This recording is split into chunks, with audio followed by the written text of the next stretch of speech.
तो अब जो ब्रिक्स में मेंबर हैं वो धीरे धीरे बढ़ रहे हैं और यूएस ऐसा बिल्कुल नहीं चाहता कि ब्रिक्स कंट्री एक्सपैंड हो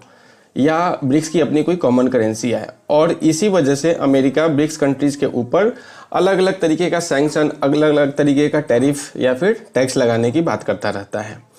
क्योंकि अभी तक जो डोमिनेंसी है वो प्योरली पूरे वर्ल्ड के ऊपर अमेरिका की है, और ये बात सच भी है कि है। और ऐसा इसलिए है क्योंकि पूरे वर्ल्ड जीडीपी का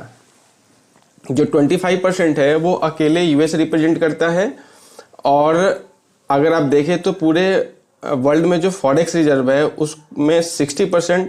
डॉलर टर्म्स में जो सेंट्रल बैंक है वो रिजर्व रखती है,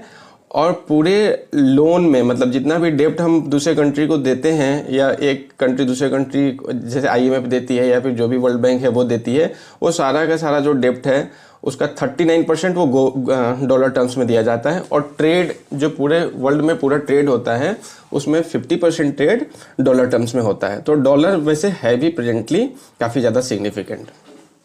क्योंकि देखिए चाहे आपको एनर्जी लेनी हो, चाहे आपको गोल्ड खरीदना हो, चाहे आपको डेप्ट चाहिए या इंटरनेशनल ट्रेड करना है, सबके लिए आपको डॉलर चाहिए ही चाहिए। मतलब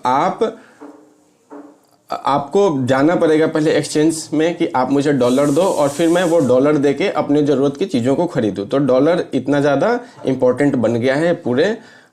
इकोनॉमिक सर्कुलर के अंदर।